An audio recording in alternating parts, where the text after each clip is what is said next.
All right, Exit Donuters, welcome to our podcast special on the Avengers, the Age of Ultron. Depending on which time zone that you're watching this, if you're Central, it's the 30th of April. If you're Eastern time, it's now the 1st of May. May the 4th be with you eventually. But with me as always, I have... This is Amy. And there are no strings on me. Oh God, Mike, I love it. It's obviously Mike's favorite character. So this edition of Exit Zone is gonna be a nice little quick one. We're gonna try and do a lot of ones based on initial movies, and we're gonna try and get them as soon as it's done because all three of us actually just got done watching the movie from our different time zones, but just got it out kind of fresh. So let's get right into it. Of course, we're talking about the Avengers: The Age of Ultron, which is the sequel to the 2012 regular Avengers, directed by Joss Whedon. And of course, we got a lot of returning characters, as well as some new characters as well, including James Spader, who plays the Ultron baddie. So let's start with you two, since you guys freshly got out of it. How about we start with you, Amy? Amy, what did you initially think of Age of Ultron? I thought it was good. We were talking about it as we left. You know, I didn't know going in that it was 2.5 hours, and I'm thinking, oh my goodness. But it didn't feel that way. It moved pretty. I thought the pace was really good. You know, there was plenty of action, but then the stuff between kind of kept you along until the next thing. So I thought it was really good. Cool. How about you, Mike? It was everything I expected it to be. I think the marketing was pretty accurate. I think it was pretty well on. There were enough surprises in the movie that anyone who, well, I didn't see all the marketing, but I saw a lot of it, but anybody who saw the previews and the marketing will enjoy, I think. And it was good. It was very good. It was, I would say I don't think it's anywhere near the best Marvel film, but it's certainly not the worst. And all the Marvel films are usually pretty good. And I would say it's very good. It was action packed. It's very dark. It is one of the darker Marvel films. I had expected that I would not be able to take my kids, and I'm not going to bring them. Maybe I'll let them watch it when I rent it or something, but it's not. I don't think it's appropriate for anyone under about probably 13, for sure.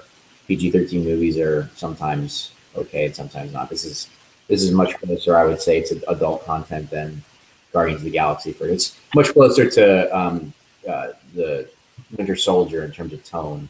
I think it was good. It had some signature Joss Whedon humor, which was great, and I enjoyed it. I will probably see it again in the theaters before it's done with its run. Yeah. My friends and I over in the East Coast, I went with 5 people I knew. A lot of self-obsessed geeks. I kind of took a different approach. I basically avoided any kind of marketing. I think before, once the initial trailer started coming out for Avengers, of course I started watching those.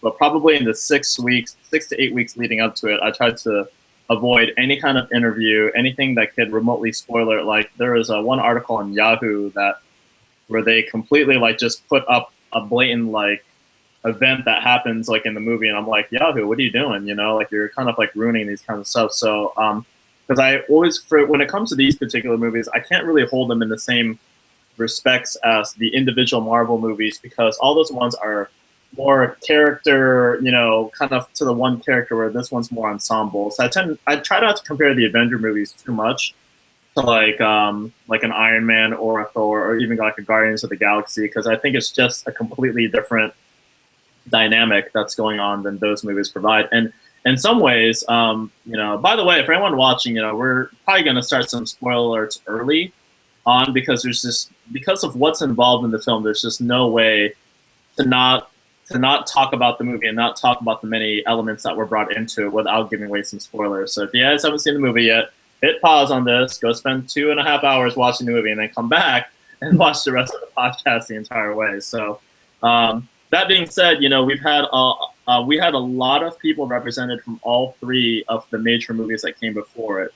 A lot of co-stars from Iron Man, Thor, and Captain America, who kind of come into the picture.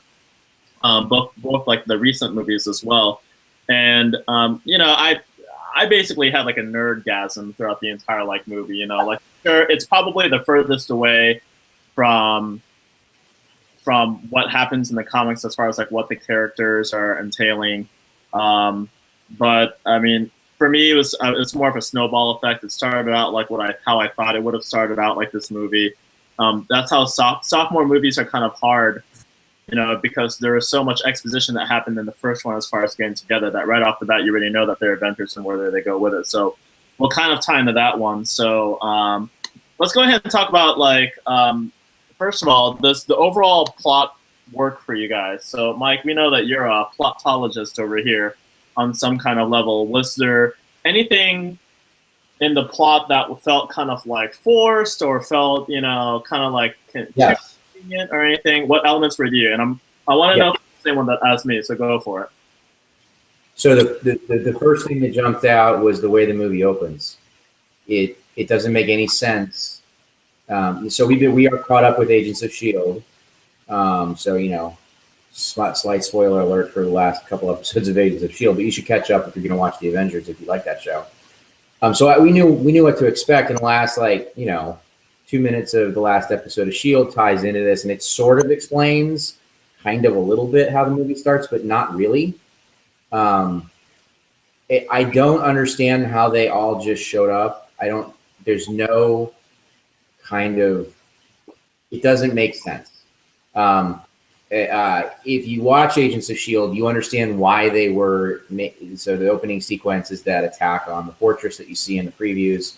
And so that sort of makes sense coming from Agents of S.H.I.E.L.D., but how they come together and how they show up in that moment and where they've all been, there's no explanation, and you never get any explanation at all. The other, the other like sort of random plot point that really bothered me, that they I think tried to explain a little bit, was when Ultron is, you know, assembling his army and all the things that he's doing. Why he's unable to get into any of Tony Stark's computers and things. He's able to get into all of the computer systems. He's able to escape through the internet and attack all kinds of stuff, but he can't take over the Iron Man suits ever. He can't, you know, there's a lot of kind of open stuff there for me. What I will say, and I told Amy as we came out, I thought, the biggest problem I had in Avengers is that Loki's plan didn't make any sense. Even if it had succeeded, I don't know how it would have really affected what he wanted, which was to dominate the world. He would have, I guess, beat the Avengers, who weren't yet a team, in New York, but there's still a whole world. This plan, this ultimate plan that Ultron has, makes complete sense to me. And now it's crazy. It's kind of weird and goofy, but I liked the plan. And that, I think, went a long way for me buying into the movie. I don't know. Did you have any plot holes that you could think of? Every time I hear people, well, not so much people, hear the two of you guys analyze movies, I feel like a complete moron, because I'm like, that didn't even occur to me as I was watching that, you know. But he did like erase their files and stuff like that. Right. But it didn't even like dawn on me. I guess I like just put myself in the movie and I just go with it. And you just try to have fun. Yeah. Sure. There's like I'm like, man, I'm like, it totally went over my head. Well, I feel stupid. No, I don't know. There were issues that I had with the movie. I was telling Mike when we were leaving, the first thing that, you know, after watching the initial sequence, the opening scenes, I was like, oh, this could be a long 2.5 hours, because that whole fight scene for me was it was almost like dreamlike. The movement was, and the effects didn't look good compared to stuff that we've seen in the other Marvel movies. Really? But from that point on, I was hooked. Everything after that was fine. It was just that initial, you know, it was only when they were outside. Once they were inside, it was fine. I don't know, and maybe it was the 3D we were in. We saw it in 3D, and they needed to tweak it a little bit. It was a little bit off. There was a little bit of. Did you saw it in 3D, right, Ritchie? Yeah, my double feature was in 3D. So Your 3D crisp. Oh yeah. Absolutely. Yeah, it was our theater. Our theater had a problem with the 3D projection. It was fine. It wasn't bad, but it was noticeable at times that it was like, I don't know, not aligned right. Or we had a little bit of right. the double image on stuff, but Okay. Well, mine was I did the double feature where they showed the original Avengers, which was great. Which is, I mean, it's kind of hard to watch it because of you have to remember, like, it's that there's in between those movies that there are 4 other Marvel movies that come in between there, right? We still have the Iron Man 3, we have the Thor, we have the Winter Soldier, and we have Guardians. yeah. And then was kind of cool. We actually had a little preview of Ant-Man in our little interview, like before, like the preview. So, overall, like it's hard when it comes to these ensemble type movies because you kind of have to bring them all up together. I think I liked the rhythm a little bit better, like of this. I mean, it does. Did I hit the plot hole that you thought? Yeah. I felt it was so a little convenient. Like later, I was wondering how come like the town that they were in, like why this one of all locations, and it went back in between. That what didn't work for me was why he chose that particular area to kind of like set up like base. Like it was kind of I know that's where like they were setting up all that oddball stuff with the scepter and everything, but like why would they go back to the same location again when the Avengers were just there? Like the Avengers didn't really spend any time. Like as soon as they saw all the Chitauri stuff, I would have stayed there for a little bit. What the heck's going on here? Like let's investigate this place like a little bit longer. Hey, this is all this crap from New York. What the heck are these robots doing over here? Well, like that. It wasn't so much the fact that he went back there. It was the fact that the Avengers didn't even think that he would go there. They didn't even think to look there. Well, yeah, but then even like once they're done there, like they kind of like left, right? Like they went back to like New York to have like their little party. They would confiscate it all because like that's what Shield does. They have that place, the vault has all the stuff. What was a different dynamic, which I appreciated about this movie was they did a couple of things that were kind of like people taking on similar roles, right? So in the first movie, Hawkeye gets taken over, right? Mm-hmm. Like immediately right off the bat, before we even can get to know Hawkeye for a little bit, he's all of a sudden under control of Loki within 10 minutes of the movie starting. Now in this one, Hawkeye's the only one out of all of them who doesn't get affected. So I thought that was like I was like, oh, okay. That was a twit. I like it. It was fun. And then just like, in the first one, there's someone else, messing with someone's like mind who, like the Scarlet Witch, but that was a pretty cool dimension how they kind of went into each other's, we get a little bit of what's going on in their head, right? I mean, and because it's for the universe's purpose, right? For very different reasons. Right. Like Mike was just for Ragnarok, right? Is that right? Yeah, there was a lot. You could tell they were going to Ragnarok. They were trying to set that up for like whatever the end of like whatever is. And notice that they didn't really say anything about it once he got back, like from like figuring like that one. They had Captain America, which is like the scene I've been calling for. I'm like, it'd be so great if he like went back in time and got his dance with Peggy. And they put that scene in here. I'm like, oh my God, you guys are killing it if you guys aren't going to do anything remotely to that. Robert Downey Jr., I thought they had closed the chapter on his like troubles with like the Avengers like thing in Iron Man 3, but then they brought that back. So I'm like, why are you bringing that back? Like, is it really still bothering him like that much?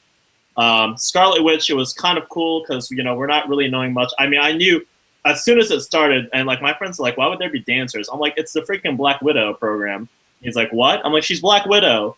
He's like, that's also the name of, she created them? I'm like, no. So that's kind of like hard to, I don't think they were so in line. So I can think that confused a lot of people. And then they brought to the point where like, Tony's like, oh, I saw it. I'm like, wait a minute. So were those future predictions or were those things that were trying to trick them? Right. So I was like kind of lost there. Like, for me, for like, where they were going, you kind of go along with it. Obviously you see like where they're going, but I don't still quite get Tony's motivation for wanting to protect the world the way that he does. I think it's very necessary for Civil War eventually coming up, but I just don't know, like, like what prompted, again, I didn't get enough from Iron Man 3 or this one. So I don't know if you felt that way, Mike, about those things that I'm talking about. But yeah, well, I totally get what you're saying, and I think that's a legit. I mean, I do think it's a legitimate question, but I mean, I like that. Like, you know, Scarlet Witch says that no, he's gonna try to. He went like when he gets the Vision, and before he's the Vision, and they're like, you know, he's like, you know, she says, no, he's not going to destroy it. He's gonna try to fix it because he's a fixer. He's a mechanic. That's right. He fixes things, right? And the only way he knows how to fix things is with hardware.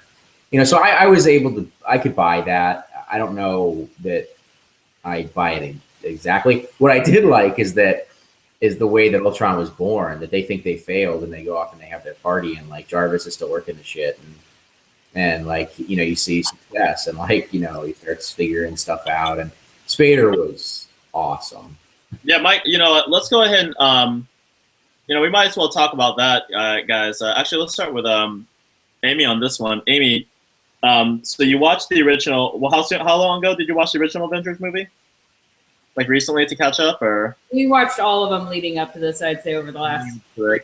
So for the newer characters, did they all leave an impression on you? Were some kind of like, were some like necessary? Like, what did you think about the newer characters? I was excited to see what they were going to do, because you know, and I know you were comic book kids, so you know all the backstories on these, and Mike does a lot of, you know, he reads and follows all this stuff. So I have no idea all these things that you guys were talking about, that it was forecasting for future things. I'm like, I have no idea, because I don't read the articles. I don't watch the interviews. I just watch the movies. Yeah. I was very excited to see what their what they were capable of. I knew Quicksilver a little bit because of his appearance in the X-Men. So I knew he was like super quick, and you know, but I wasn't really sure what her power was. But it seemed like, you know, because at first I was like, oh, well, she just has like the telepathy and stuff like that, but it goes way beyond that. So, you know, I'm very intrigued by her as a character. She makes a huge transformation as the movie goes on, as far as her inner strength and stepping out and becoming this strong female character, which I think is, you know, really important to the Marvel universe. You know, they need more of that. Sure. And she's a likable character. She's attractive. But she, you know, there's still like a vulnerability in her, which I think is also important, that she's not just like this, you know, hard ass that can't, you know, really understand or relate to other people. So I'm very intrigued by her character. I'm not a huge whatever his name, Don Cheadle's character, the war patriot and stuff. So I'm not super excited. I mean, he's fun, and you know, he and Stark have a little banter, and they're always joking back and forth. But for me, he doesn't really add a whole lot. Who else? What's the other one? The one you like so much?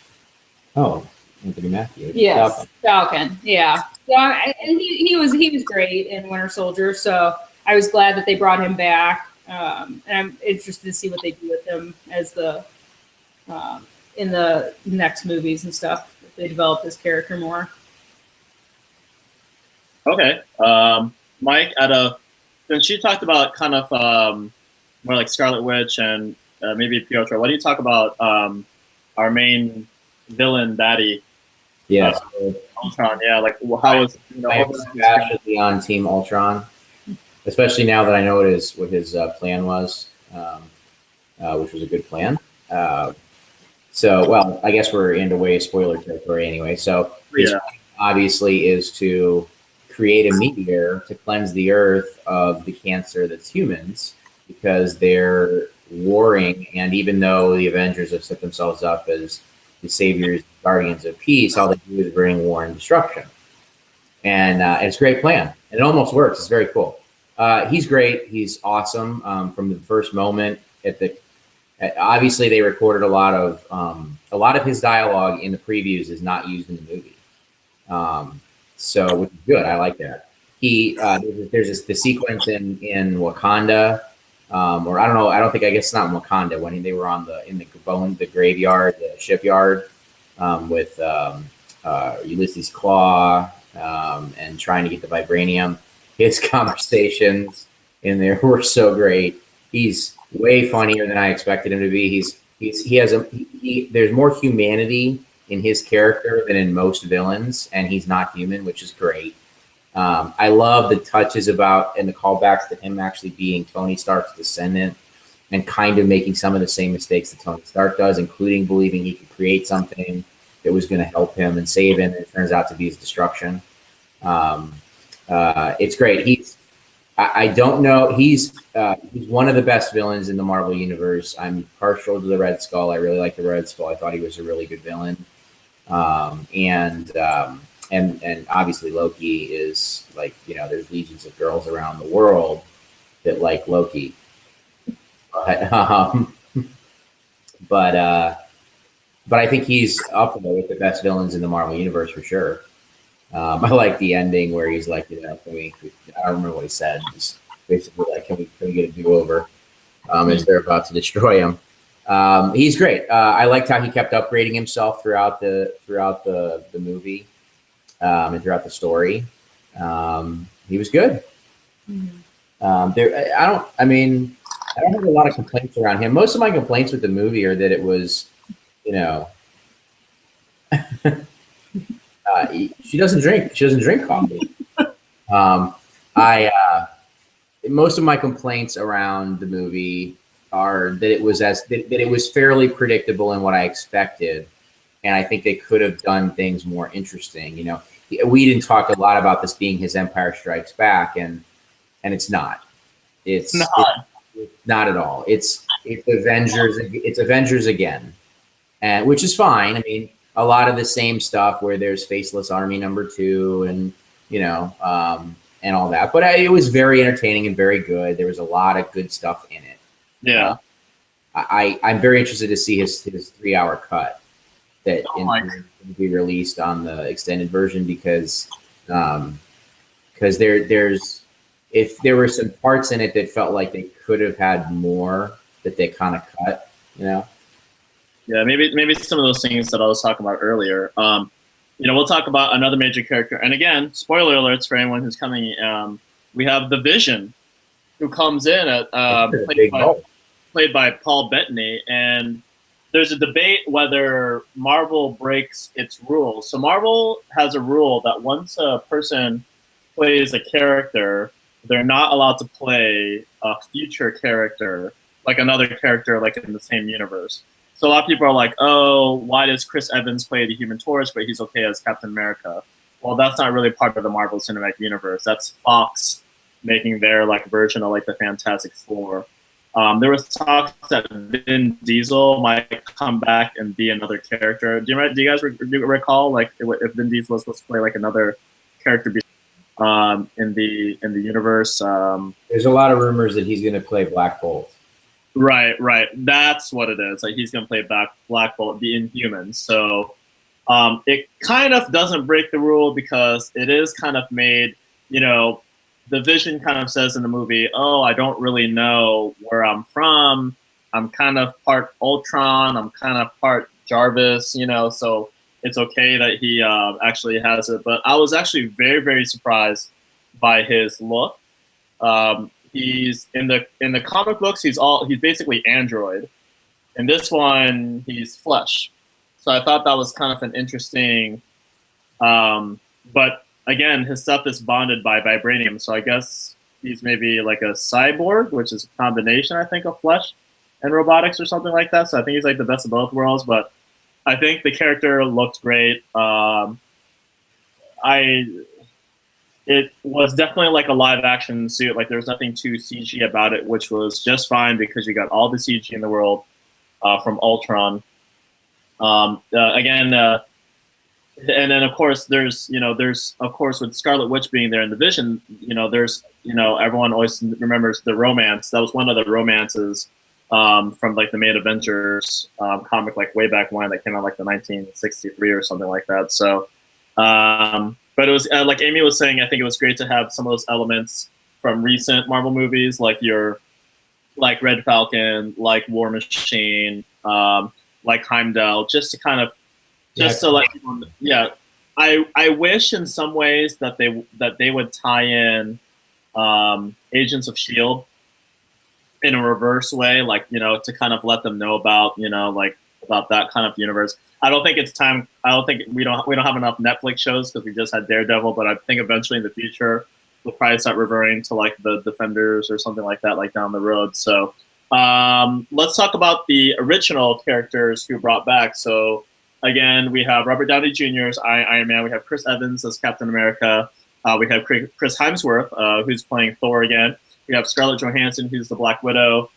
We have Mark Ruffalo returning as Hulk, and then / Bruce Banner. We have Jeremy Renner again as Hawkeye for the main Avengers, and then backing up, you also have like Maria Hill. You also have Nick Fury. Spoiler alert, that kind of thing. So we'll actually start off with Hawkeye. I don't really want to talk about Shield too much, but you know, for those who complained that they didn't get enough of Hawkeye or what was going on, they certainly got their fill in this one of his backstory, which was a thing to do when you already have all the other movies. Like there was no, and you kind of had to, right? It was either going to be Hawkeye or Scarlett Johansson. And in some ways, they both kind of had more of a background story revealed in this one, but Hawkeye definitely got the brunt of it. And of course, they were kind of building up the plot points. So I think it was kind of cool to see that element of his kind of world back behind and about what his role is. And he actually got a lot of the humor jokes this time around, which I was really, really happy about because he's a really, really funny guy. I think Jeremy Renner's great when he's like in that like sarcastic kind of like mode. Like I don't like I didn't really like his character so much in like Mission Impossible or something like that, you know, or like the Bourne Supremacy, but I certainly liked him in this Hawkeye element because he is kind of a goofy kind of guy. And it was great to see everyone else, you know, Iron Man's my guy, you know. Oh, how dare me? I ran out of battery power for my little chest over here. It was great to see Robert Downey Jr. I love the sequence with both of them are kind of him and Bruce Banner. They're playing more up to like their nerdiness together, kind of like hanging out. Amy, did you like a lot of any newer dynamics with some of the returning characters at all, or? Yeah, that was one of the other things that we were talking about too, with the introduction of Scarlet Witch and you know her little mind stuff that she does to him. Getting to see kind of a little bit of the origin stories, not so much of Captain America because his wasn't really origin, but with Black Widow, with her origin story and you know her development as the assassin. Because I knew she had been an assassin, but I didn't know like the context. I didn't realize she was trained from, you know, childhood basically. And then later on when she's talking to Banner and kind of reveals more of that, like, yeah, that was very cool to kind of see, you know, where she came from and, you know, why she is the way she is and why she protects herself so much, you know, emotionally and stuff. So that was very interesting. I liked that they incorporated that. The stuff with Hawkeye, it totally caught me off guard because I was not expecting him to be a family man at all. But but it was interesting, and it was, you know, like you said, it kind of sets you up. You think because as soon as like they get back on the ship and they're going back, Mike and I both look at it. He said, "Well, he's definitely dying now," you know, so, which is what they want you to think. So, but it was interesting, you know. It added another layer to it, and you know, showed that despite the fact that you know they are these defenders of the planet and you know all this stuff, that they're people too at their core, and they have you know relationships and they have people they love and care about, you know, that they're thinking about as well. So it just allows you to relate to them a little bit on a different level. So I thought that was all good. That's cool. Mike, did you like any like the budding like newer relationships? Like, did you think that? Yeah, I was concerned. I mean, it was obvious in the marketing that they were teasing a Black Widow Hulk romance, and I was a little concerned that it might be awkward. They sometimes in these movies they do really awkward things. I was just talking about this with somebody today. You know, in the Wolverine, you know, Hugh Jackman, who's like 48 years old, is betting a 19-year-old Japanese girl, and it's just awkward. It's the Flash. We've talked about this before about him trying to bang his sister on the Flash TV series, which is weird. But this at least feels okay. I mean, I'm sure Mark Ruffalo is a lot older than Scarlett Johansson. I think she's like 30, But they looked fine on screen together. And I liked the dynamic. I liked the kind of way where they, she was pursuing him, but he couldn't. He was scared, and they're both like so emotionally devastated by all the things that have happened to them. And I thought it worked really well. I thought it was great. I thought that the chemistry between Banner and Stark in their like sort of science time when they were in all the various science things they were doing was really good. I liked I liked how Thor just kind of like dipped in and dipped out and did his kind of own thing like he does. So I thought it was all good. The Hawkeye stuff was fine. I like the family stuff, but at the end, obviously, they're like the tease at the end. Obviously, is that a lot of these guys are going away. They're probably gonna. So my suspicion is that you're not going to see any Stark. You're not going to see any Hawkeye. You're not going to see any Banner, and you're obviously not going to see any more Quicksilver in the first Infinity War movie. That they're retired, and our new Avenger team is the team that they showed. The one big disappointment I had is that they didn't show Hawkeye, or they didn't show it would have been really easy. It would have cost them a small amount of money with the development of the movie to put Falcon in that last fight sequence. They show a very small amount of War Machine, and they could have just had Falcon pop out and like be circling around and then go away, and it would have just been really cool. And they didn't do it, which whatever, it's fine. But I wish they had. It would have made it more fun. But the original team was good. The original team was they were together from the very beginning, and they were for the most part together for the whole film. Whereas the first film was this like kind of montage of them all kind of going apart and coming back together and going apart and coming back together, and then you get that hero shot where they're all in a circle. Oh, they're really all together. Like this movie is really about them and their journey together. And you get the few important sequences you need, especially with Ultron, and at the beginning with what's his name? The German doctor, where you get to set up for that stuff. And then occasionally they go off on their own a little bit, but for the most part, it's the core team and they're with you the whole time. And it worked. It was a good movie. I mean, it was a very good movie. I loved it. I didn't expect them to kill Strucker. Yeah, I didn't think they were going to kill him so fast. I was like, he could have even, because you had the other guy who we see in the Agents of S.H.I.E.L.D. Mm-hmm. If I'm not mistaken, that's the same guy. I'm like, so you could have actually still had his character, it's like someone to still kind of worry about. So I don't know how much this is going to change, Agents of S.H.I.E.L.D. And then also what I really, really appreciated too was the dynamic that they kind of started to reveal, and it was kind of done in the first one, was between Captain America and Iron Man. So he kind of had like that friction. Like I love that. I don't know if it was forced. Kind of did, but like that scene where they're outside talking about, when they're cutting wood, like together. America's pie is huge. Yeah, don't take it. Don't touch mine. Don't touch my wood. Oh my god! And make it weird. And speaking of that entire action sequence, so we watched the first one. There's a sequence where you go through all of them, right? And I'm thank God that Joss Whedon did the same thing. So he did the same thing in the first one where you kind of follow Black Widow and it fuses into Iron Man. It goes into Iron Man and Captain America, and then Iron Man flies up by Hawkeye, and then Hawkeye shoots something down, and then you see Thor and a Hulk. So you're basically that one-track shot. I was having such a nerdgasm. Like I really couldn't handle how much awesomeness was on the screen.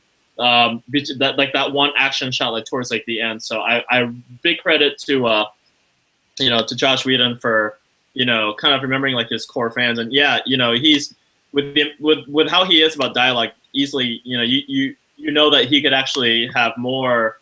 It's kind of hard, right? You got to kind of keep the movie kind of going a little bit. And so while we're talking about action sequences, for you two, was there any other moments as far as any humorous moments or very very sentimental moments between anyone that really, really caught you, specifically? For me, definitely the scene between Bruce Banner and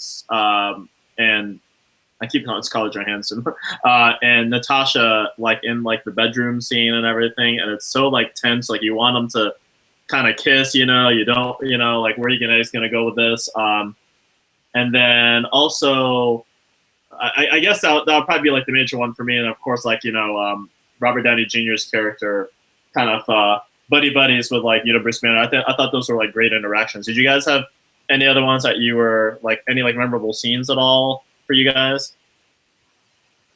I mean, the scene you were just talking about between Banner and Natasha, that was great. That was, you know, I like when she kind of opens up a little bit. She doesn't do that very often, so that was kind of neat to kind of get a little glimpse into who she is, because she's always got her walls up. As far as humor goes, there's probably, you know, I mean, we laughed throughout a lot of it, so there was definitely plenty of it. I think, like you made a good point, that a lot of it centered around Hawkeye's character. I think probably the one that I remember the most is when Quicksilver rescues his sister at the end, and he's like, "Come on, old man," or "Keep up, old man," or whatever, and he's like, "Oh, I could just say that, you know, the last time I saw him, Ultron was sitting on him. I don't know what happened," you know. That was great. I thought that, you know, what they did with Renner's character was great. But there was a lot of humor. That's the one that stands out for me that I remember the most. But I mean, I remember laughing at a ton throughout the whole thing. Just little one-liners and quips. You know, them ribbing Captain because he's so old-fashioned. And oh yeah, language stuff. I know, yeah. And then that nobody will let things go about it, and they just keep pointing it out because that's what Mike does. And then he swears at the end. And then yeah, exactly. So those are great. I think for me, you know, Thor is always so comical because he's such a character, and part of that is I get where he comes from, like that's how they all talk, but it's almost humorous in itself because he's so proper, but he's also, you know, super macho. And I love when he and Stark are like basically comparing their girlfriends and how great they are against each other. And then at the very end, he goes, still better. "That's right, Jane's still better," or something like that. After everybody walks around, you know. So that was great, you know. So.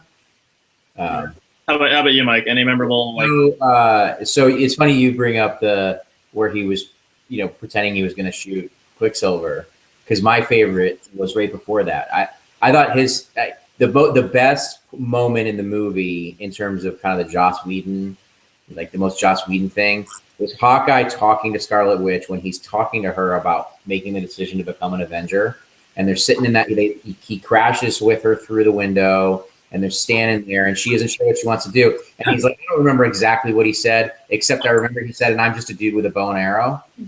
I'm going to go back out there, and I'm not coming back for you, but you can stay here and be safe, or you can come out there and be an Avenger."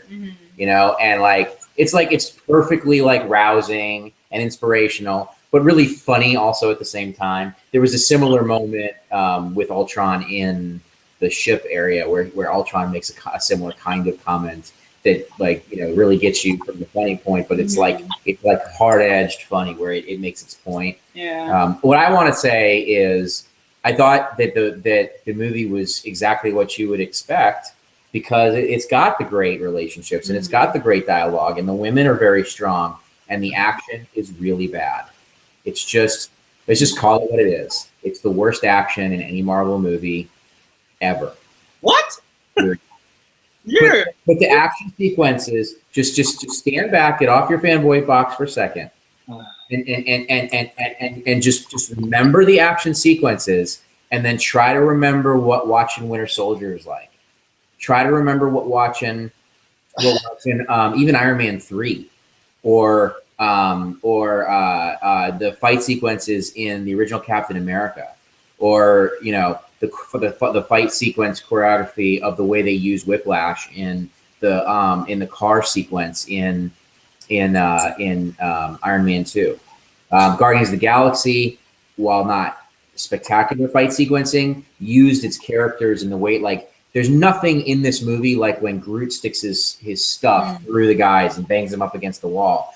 He utilizes the characters in ways that make sense. And there's nothing that stands out as really bad, but there's nothing in the movie I felt, and I haven't seen it twice. I'll probably go see it again so I can make sure that I really feel this. But there's nothing that stands out. You make mention that you didn't really like the opening sequence, Amy, and I agree with you. I thought it was kind of poor, particularly the first hero shot where they're all kind of flying through the air was really really cheesy. It was kind of fine, but the difference between that sequence and the sequence on the ship in Captain America: The Winter Soldier couldn't be more stark.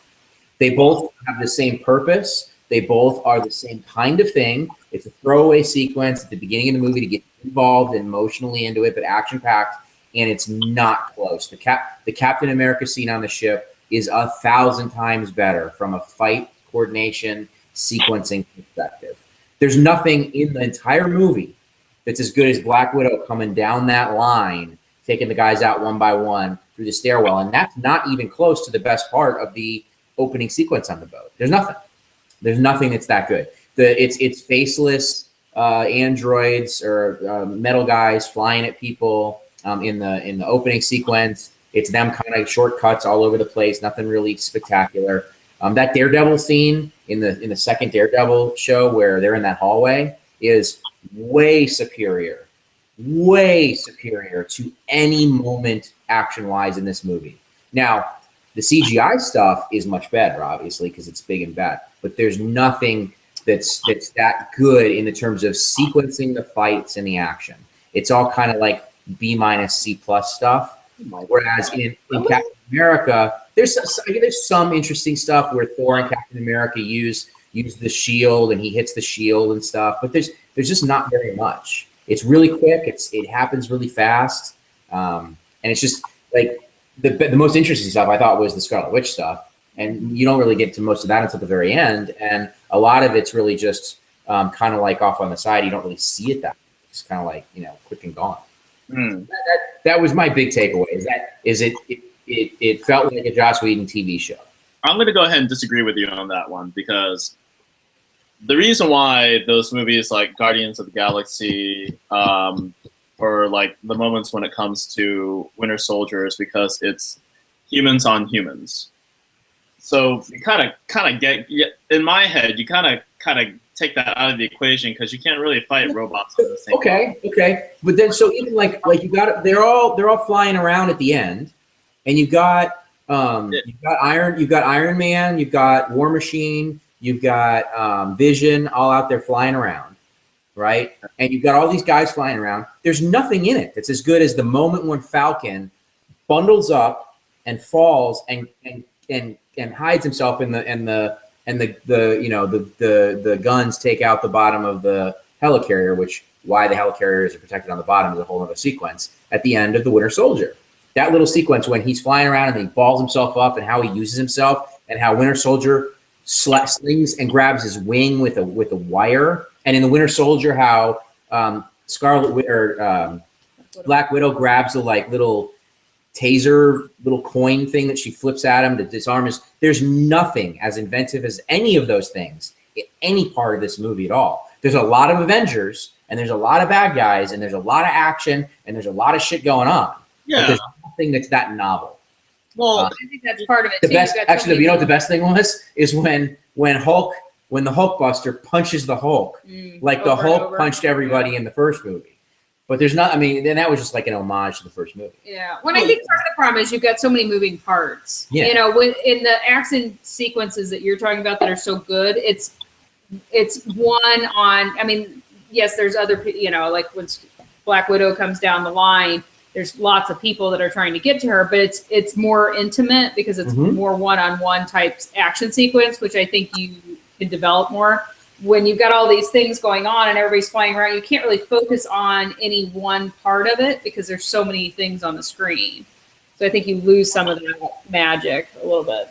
Yeah, well, that's what I mean. And again, it's more of a fantastical fight, but because I think there's more team up in fighting in this one, which is kind of reinforcing why they have and should be able to have to fight that way, because there's just no reason for them to kind of go about it any other way, because they are trying to emphasize like that team element kind of thing. So I would disagree, Mike. I would just say that I don't think there's anything like specific.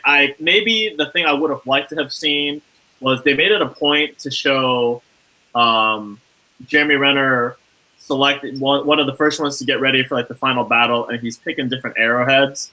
I really wish they would have done a little bit more than just go into like someone's head. Like I would have liked them to have seen like play with the environment. I mean, he had more in the first one. He had one that took out a computer system, and he had one that that would like melt like fire into someone. He had another one that had timed explosives into it.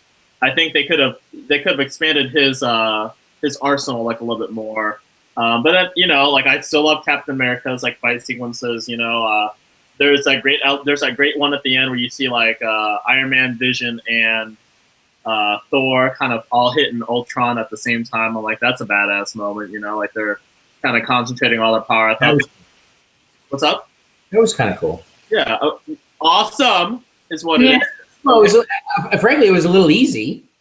Well, kind of, like a little bit, like how come when he's going around all the time, he can jump from body to body, but when they get him at the end there and they melt his face off a little bit, all of a sudden he's dead? He wasn't dead.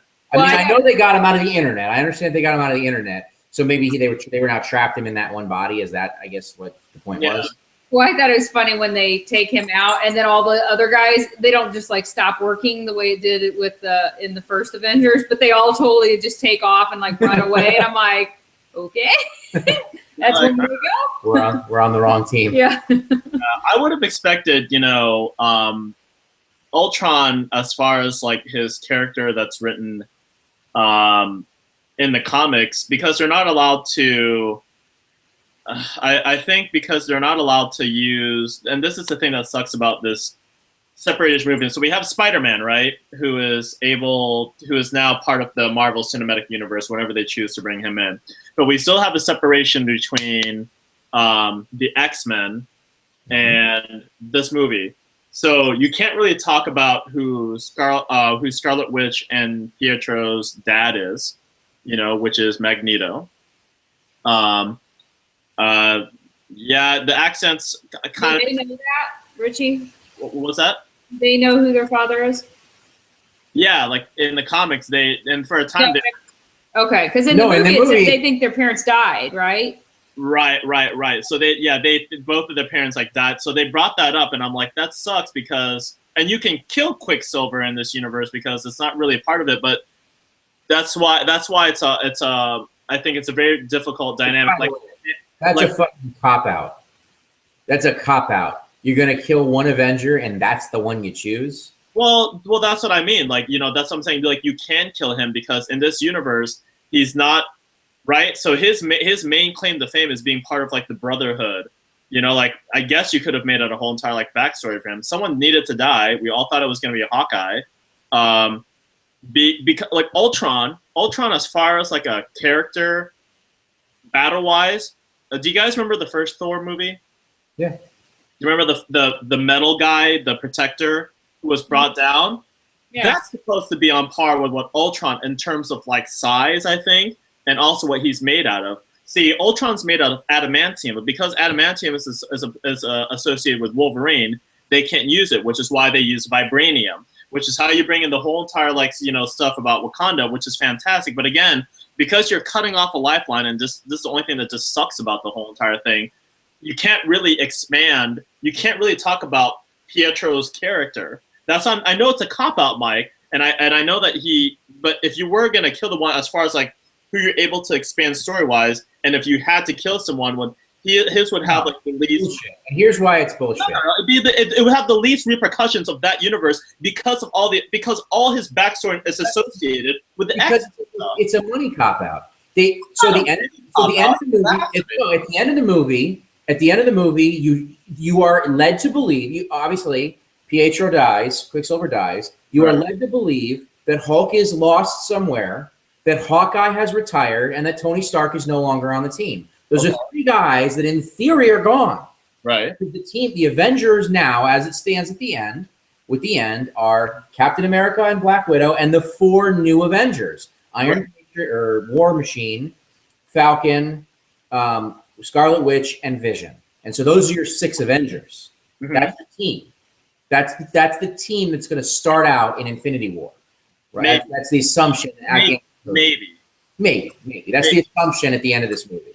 That's what they're leading you to believe. So if they're leading you to believe that you have these 6 guys and you're going to kill off this one, you could have very easily killed off Tony Stark. You could have very easily killed off Ruffalo, or you could have very easily killed off Hawkeye. Why does Quicksilver's sacrifice have to work? Why can't they have killed them both? You know, my point on this is you bring in a character and we follow him for an hour and he dies. At least it was a guy that dies this time. It's always the girls that die. But and then they're gone, right? The last movie, who dies? Phil Coulson, the fun guy, but he's kind of like the sidekick on the team of SHIELD agents. He's not that big a deal. Mm-hmm. So you've got all these really super great bad guys, and none of them can even touch one of these guys. Even Hawkeye, who's not even a fucking super person, or Black Widow. They're both just humans, right? Mm-hmm. You know, it's a cop out, and I understand why they're doing it. There's money involved. They want these guys to fill out their contracts because they're movie stars. They want Jeremy Renner. Well, there's nothing to sell with Quicksilver. He doesn't have a uniform. He doesn't have. Listen, but at the same time, that's for story, for story. Oh, right. But listen. So let's take the 3 stakes if they're always going to live. Let's take the 3 characters that you said that they were going to kill off, right? So if they kill off Tony Stark, well, you can't have freaking Civil War. You can't. You still haven't had Tony fight his. Fine. I understand all that. No. Hold on a second, because you have that one. I guess you could have killed off Hulk or whatever, but again, we're led to believe that we don't know how much of a shelf life. I mean, he did try to shoot himself. He explained that, and the other guy basically came out, so he can't really die. Hawkeye, if he had died, we would have been like, oh, that's so obvious because they've been plotting the whole entire time to kind of show. Oh, you're thinking because they show the family that he's the next one to die. So. What I wanted, here's the story I wanted. You're led to believe at the beginning that Tony Stark creates Ultron. There's no example of why the fuck they're all together. Okay, in Agents of S.H.I.E.L.D., they take out the secondary base and it's just the S.H.I.E.L.D. agents. It's like friggin' Sky and the 5 banditos, right? Yeah. But did he? And all of a sudden, now, you couldn't get all the friggin' Avengers together when, the Mandarin is randomly killing people around the world. You couldn't get them all together when London's being attacked by aliens. You couldn't get them all together when this Winter Soldier is assassinating people all over the place and S.H.I.E.L.D's coming down. But they're all coming together randomly in some random fucking place in Slovenia or wherever the fuck it is. Yeah. What the story that I thought they were going to tell, which I think would have been better, is that Stark is still passionate, just like he is in the movie, about defending Earth. He accidentally creates Ultron, and Ultron kills him. And that is what brings the team together to avenge Stark. What are they avenging? They're not avenging anything. No, they're basically, and that's why it's so light toned in the beginning, is that they're trying to do the remnants of the first movie, which was the Scepter. I understand. No, I understand why they. Why they did what they did. I think it's not as good a movie. Well, I think it would be a better movie. And there's no reason. There's no reason to not kill Tony Stark off. He's very expensive to have in their movies. You can have his entire legacy. There's no reason why you can't have all of his legacy in the storylines. He's not going to do that much anymore. He's going to probably be in Civil War, and that might be the end of it. He might die in Civil War. I just like to see the stakes actually mean something. Well, yeah, but then every time you're going to bring in one person, and the new guy's going to die. Well, what would happen if Scarlet Witch could have died in this one? She didn't really. Well, I told her if the 2 girls died, I was fucking out. But she's a strong. At least we've got 2 African-American guys and 2 girls out of 6. I don't know. That's a little borderline hypocritical that it's okay for a death to happen, but if it's a girl death, then it's like. They're the ones that are always dying. They're the ones that are always paying the price. If it's less impactful. Who died in the first one? Who was a girl? Huh? Who died in the first one? Who dies in the first one? Who is any girl who's dying? Who? Frigga. Who? And Thor. Thor's mom. Oh my God, one chick versus Everyone like has died. Like nobody else dies. Well, my thing was, because we talked about that too. Everybody else is still alive. For me, it's not so much that you have to kill somebody off or that it has to be a female versus a male. But if you're defending the choice for them, and I said this in the car on the drive home, if you're defending the choice for them to kill Quicksilver versus Scarlet Witch's powers are much more extensive, and she is much more capable, and it's a more intriguing character than Quicksilver. I liked him. He was fun. It was interesting to watch him, but you don't really see anything. It's just a blur, and he's fast. Okay, well, how do you develop that character? It's not as much depth to him. Sure. So if you're going to kill one of them, it's not because he's male versus female. I'm glad they chose him of the two of them because there's more. And through his death, she, steps up. She calls something. It creates something in her too. Yeah, and she has more of a possibility. Also, by the way, because I like Black Widow. She's a good character. She's great, but she's hypersexualized. She's always got her, and I'm male, whatever. I like it, but she's got her, her zipper always down, so it's showing her chest, and they're always got her in a super tight thing, which is fine. It's fine. Look, I'm a man. I like all that stuff. But Scarlet Witch, they could have. Elizabeth Olsen's a good-looking girl. They could have put her in tight stuff that showed off her body more than anything else, and they didn't at all. Good, but that's the whole entire point of Black Widow's characters. That I understand. It fits Black Widow, but it doesn't necessarily fit Scarlet Witch. And Jamie Alexander is always busting out of her shield in all the Thor movies, right? And I mean, it's fair. The only person that's topless in this movie is Chris Hemsworth in his, rose in the school. For some reason, you get to see Ruffalo. Yeah, it's true. Ruffalo is true. He could use a shade. He's in the pool and he's flinging his hair back because he's in the throes of this dream or whatever, and all the girls. I thought it was a useless scene where when they get attacked by Ultron initially, and Black Widow and Bruce Banner go over the bar and he falls like face into her boobs. Unnecessary. Hilarious. It's a funny line. It's a funny line, but it's unnecessary. That kind of fine. But if you're gonna have an awkward romance between the two of them, yeah, I guess so. It's certainly less. It was actually, it's kind of a little homage to the when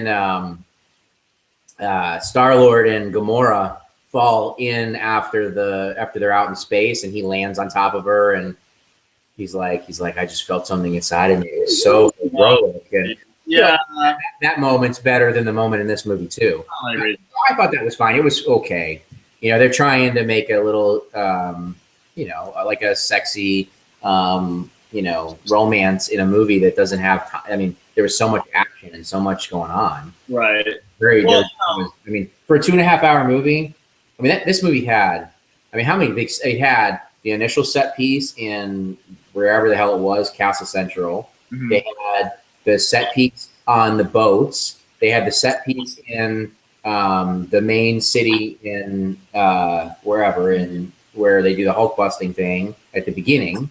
And then they go back there again. They had the set piece on Avengers Tower.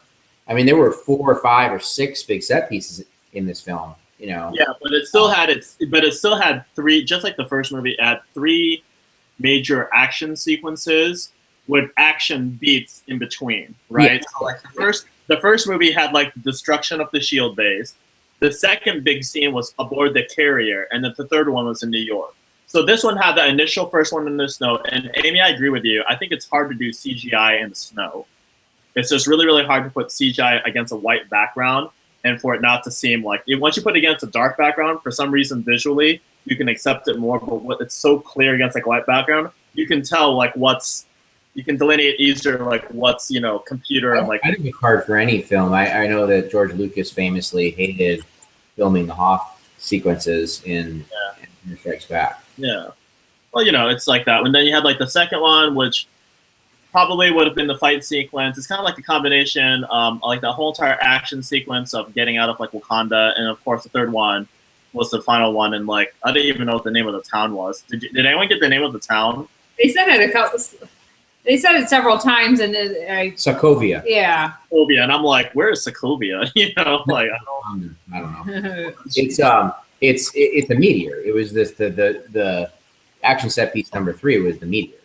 All right, yeah, and it's obvious, you know, like what this movie provides. You know, obviously there's the Thor stuff. The only one I'm confused about is, I mean, I think if Robert Downey Jr. and Chris are giving an example of what's going to happen in Civil War, I want to know where does that leave whatever his vision was of what happened after the war with Peggy Carter. I'm still a little confused. I hope that plays off somewhere else, and then also, what happens to Bruce Banner? When do we find out what happens to his character? I know we're led to believe that he goes. When he shows up in Guardians of the Galaxy too. Maybe we don't know. We don't know. Like that's gonna be a hard thing if he's all of a sudden just outer space. You know, for him to get there, according to the comics, everyone's got to hate on the Hulk. Hulk's got to really, really like mess up, and he did mess up a little bit. Tore up the whole town. Well, you know, we don't know. Like, we don't know, like, what the aftermath of all that is. And they said, we don't really know yet. You know, like, that's why, you know, Maria Hill was like, I don't really know what's going on. For right now, just kind of hang up. And they were more than happy to have him, you know, help out, like, the other cities. So, of course, we got, like, Black Panther, obviously, for, like, the new franchise. I'm a little disappointed they didn't tie in Ant-Man somehow. You know, like, I wish they probably would have made mention of him, like, as a scientist. And maybe they might in the future, because Ultron was actually created by Hank Pym, which is Michael Douglas's character. Well, in the comics, but yeah. In the and that's what the whole entire point, you know, like, you know, for me, as long as you're trying to stay true to the ideals, like I would say it before, right? In Iron Man, he gets basically the shrapnel in Vietnam. So they changed it to the Middle East for this one, but it still works, right? It is a place that we are currently overseas that we can identify with. So I hope that they're not completely rewriting it. I hope they include him somehow in that. So, hey, man, are you still there? Or am I just? Yeah, sorry. Okay. Yeah, let's go ahead and wrap this one up like a little bit. Mike, you wanted to go ahead and do a rating scale. So, Mike, let's go ahead and start with you. Out of your scale, which is I can go first, so everybody can calibrate their score. Absolutely. No, that's fine. I'll go first. You know, I'll go first right now, buddy. All right. I would probably, for me to give this film, I would probably give it probably like It's so weird that we can't give like quarters. Like, I don't know if I'm feeling more like 3.5. Huh? You can make it whatever scale you want. Give it a scale. Make it on a scale. Well, probably like if you were to make the scale out of like 10, kind of thing, you know, I'd probably give it like a 7.5 or 8, somewhere like on that like cusp. Like same thing if it was out of 5, 3.5 to 4, like somewhere on there, because it is like the kickoff for like summer action films, right? Like if this movie came out in like February, I would have been like, whoa, that's a lot for a film coming out in February. You know, I would have expected more like a Captain America, that more like intimate kind of thing. But this is what I go for. You know, just the fact that it happens to be Avengers, it's just makes it all the more freaking cool. But you know, it's, you know, not if I'm thinking about it more and more, you know, as far as like where it's gonna go, if they left anything undone, I'd probably give it more like 4 out of like 5. Then probably for the things that For the things that I like as a person who knows what the background storyline is. You don't have to justify your score. I do want you to add in what you think it's going to do at the box office for its opening weekend domestically. Well, the original Avengers did $207 million, and it was the opening year.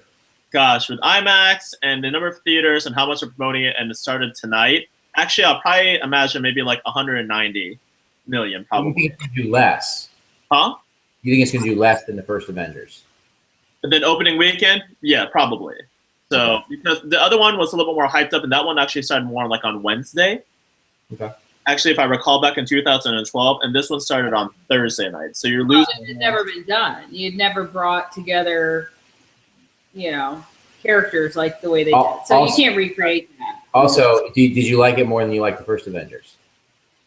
Would you rate the first Avengers above this or below this? Oh gosh, because I did just watch the original like movie ahead of time. To be quite honest, I would probably rate it the same. And the only reason I say that is because there are still so many questions that, like, you know, all the things that I didn't like about one got answered in this one, like Hawkeye, you know, like we're Hawkeye. But at the same time, it filled me up with like more like why didn't they do these kind of like moments, kind of like things. So I think I'm equally frustrated with where they went. I think the action sequences were 10 times better in this one.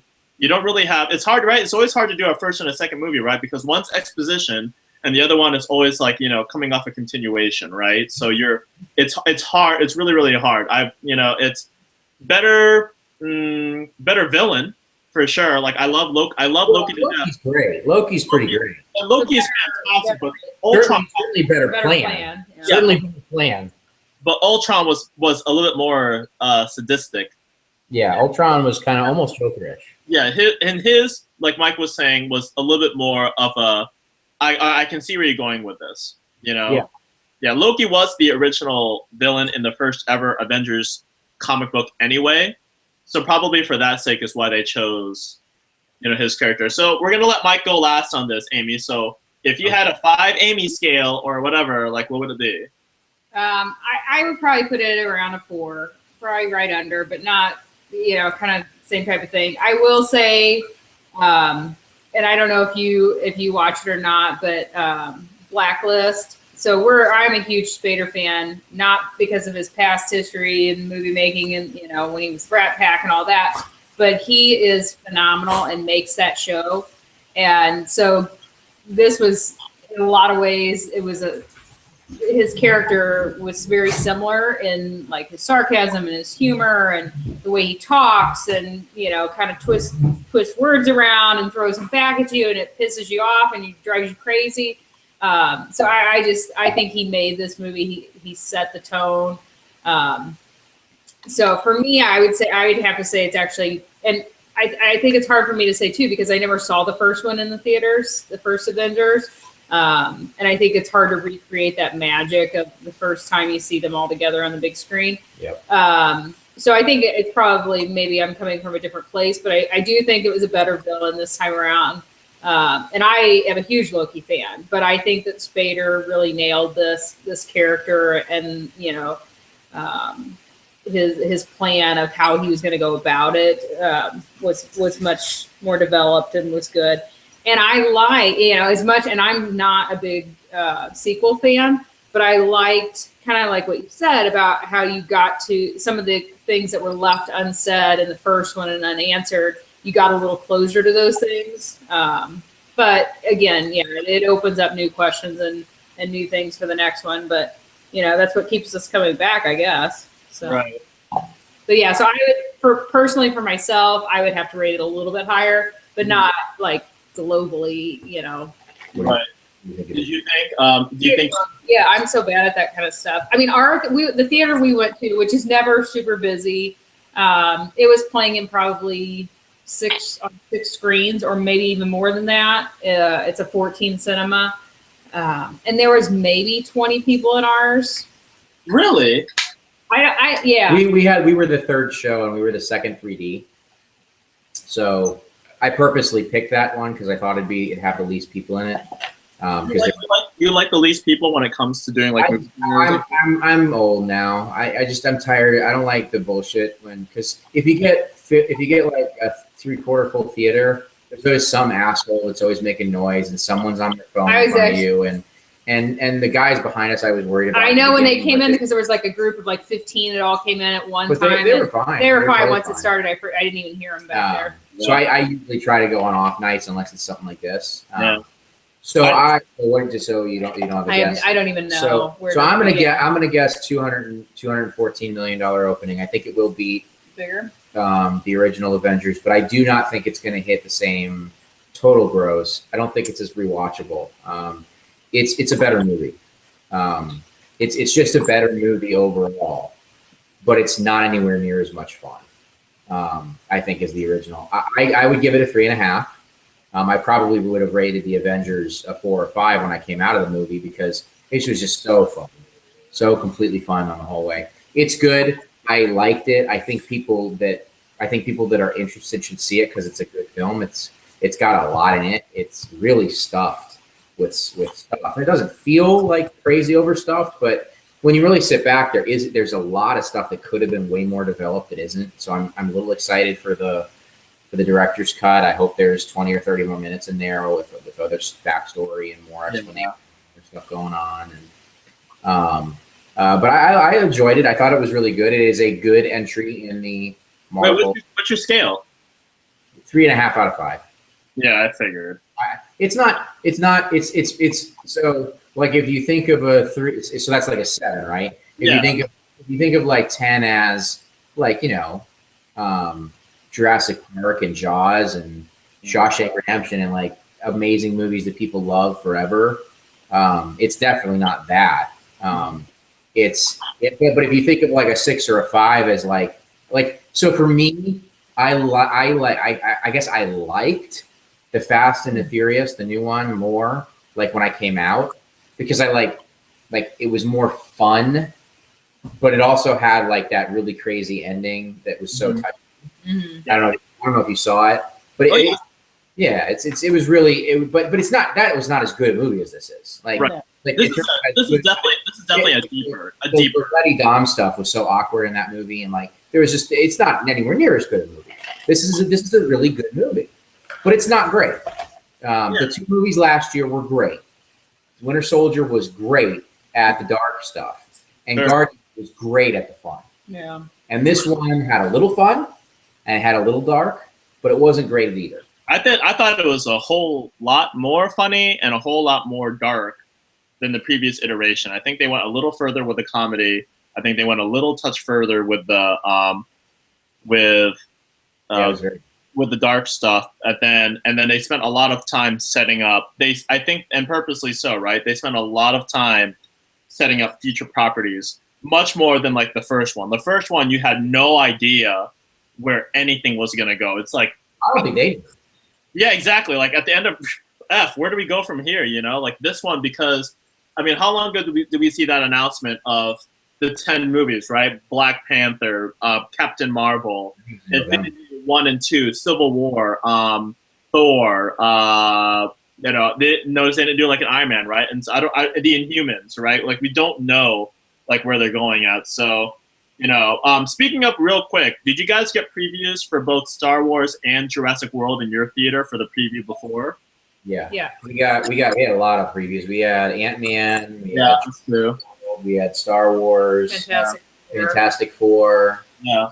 Some horror movie that made me pee in my Insidious pants. 3. Yeah. That was the only one. We didn't get that. Oh, we saw Pixel. Pixels. Yeah, Pixels. They had Pixel too. It looked kind of and also terrible.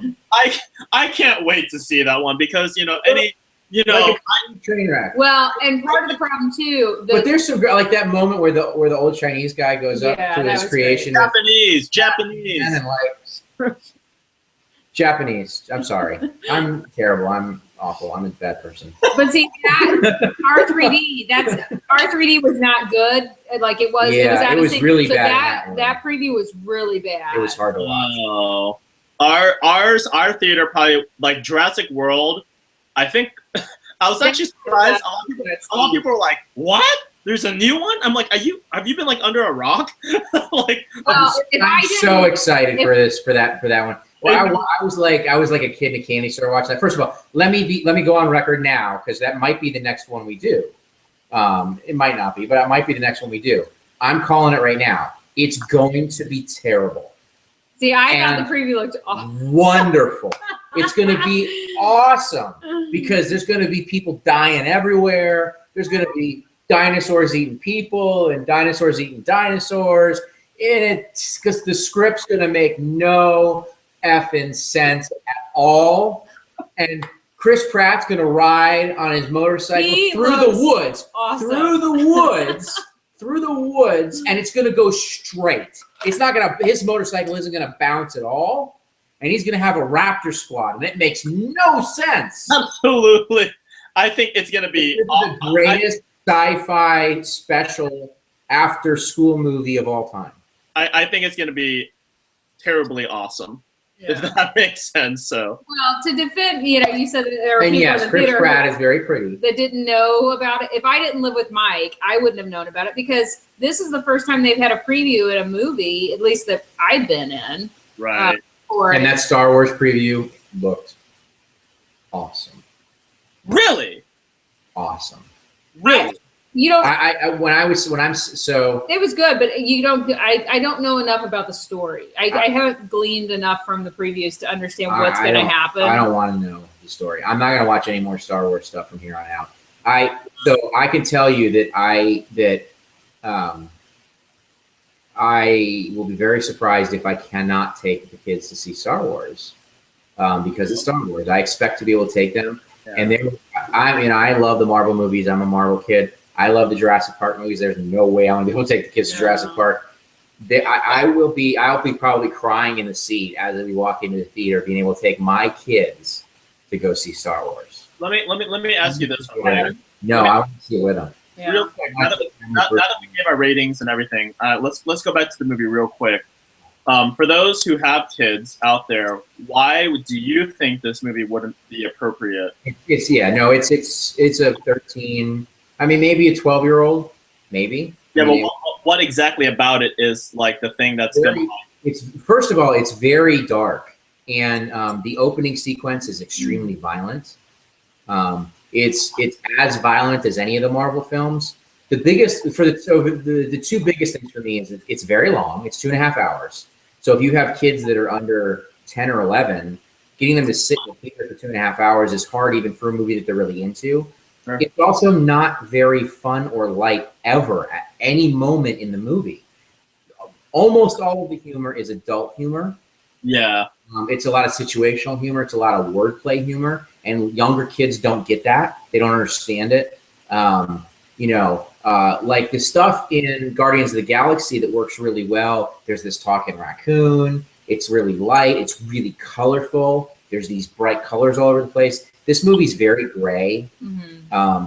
Other than Iron Man and Hulk, there's not a lot of color at all. I mean, I guess Captain America's in blue. I think the other thing too, in between those scenes, in between the action scenes, a lot of the conversations that the characters are having are going to be one. There's a lot of unspoken dialogue in the way the characters interact and the expressions and stuff that they get. You read a lot as an adult into what they're thinking and feeling that a kid is not going to pick up on. Or it's going to bore them, and they're, and then you've lost their attention, and then you get them back, and then that scene that we all liked in the bathroom, where the two of them are talking, where Black Widow and Hulk and Banner are talking about why they can't have kids. Like that's a really high level adult theme. It's just not appropriate for an 8-year-old.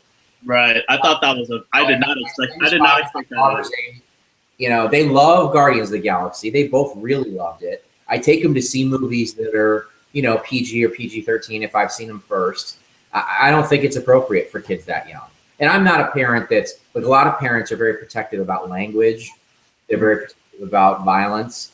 If it's cartoony violence, it doesn't bother me so much. Language, I don't care about at all. Like if there's a couple F-bombs in a movie, it doesn't really bother me. I know a lot of parents are like that. So Guardians had a lot of had some language. Yeah. And so some parents were kind of up, with that. To me, that wasn't that big a deal. There's a little bit of language in this, but not a lot. I just think that I don't think it's something that will really. Drew really likes the first Captain America. Right. It's really like that's more camp. That's more camp. There's all this cartoonish stuff going on. The Red Skull is cartoonish. The Red Skull's got this big giant red head. Yeah. I put on Captain America: The Winter Soldier, and he likes Captain America. But the other stuff, But it's too deep for him. It's above his head, way above his head. But like Star Wars, he enjoys, right? Because it's colorful and there's a lot of stuff going on. So yeah, I would not recommend people take their kids to see this. I think it's not really a movie, and that's another reason why I don't think it'll do as well. Because if parents can't take their kids, it's you're not going to rewatch it as much. Because the people that like to rewatch movies are 13-year-olds and 10-year-olds and 5-year-olds, and so the parents aren't going to take their kids to see this. They'll wait and they'll take their kids to see something later. Okay. All right. I like that. So, according to you don't have any kids, obviously, but what's your opinion?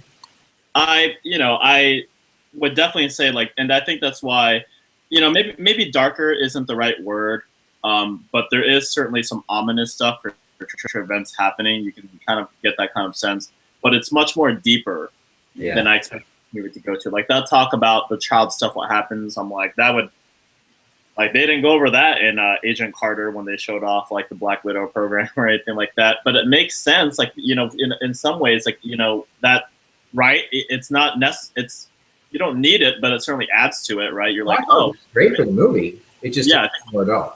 Yeah.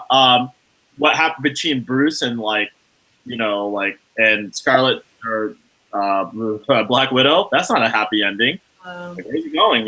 Like there's certainly nothing too happy about it. You get that feeling that people are like leaving for these new people kind of thing. There's an actual death that happens in this one, so that's why. Yeah, I would. Kids are a little bit more desensitized these days, so I probably go with your recommendation. I'm sure that probably kids who are even like 11 or 12 may not be as surprised as some of the stuff. If we see what happens on network television versus like what these kids can see today, I don't think it'd be a size. But yeah, in the same way, I'd probably not take like anyone like too young, unless that. Just wait for like a little bit. It's certainly one of those like movies where, I'm glad that it felt different though than the first Avengers. Even though it is like the sophomore one, so I'm perfectly fine with keeping it above that 13-14 range. It's a nice like little range if you have nice and innocent kids. So yeah. So just like Mike was saying before, thanks everyone for listening. By the way, this is actually he's right. Probably the next big one to hit. If Tomorrowland's not your big one, it's coming out on the 22nd.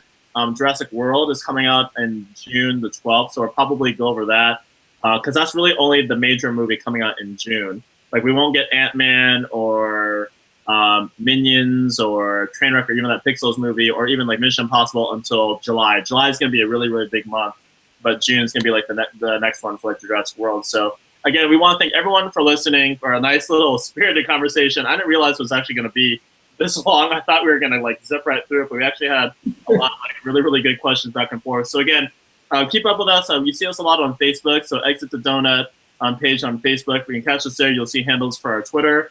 Also for WordPress, where we have like a lot of our reviews. Mike, I imagine that you'll probably be doing a review. I'm going to see. My mom's coming in this weekend, so I might not have time, but I'm going to try. Yeah, I'm going to probably try and write one out early. I'm trying to beat Mike these days. I'll probably go see it again. This movie, because it's always great to see like what I am missing. Like some scenes I'm just like just like Amy was saying, like it's hard to see because you want to see like everything, so you almost have to go like a second time if you want to catch it, if it's worth it to you. So is it worth seeing again? Yeah, definitely, the entire way. You can help Mike with his goal to get to the biggest opening weekend if you want to go see it like a second time. But again, everyone, thank you so much for listening.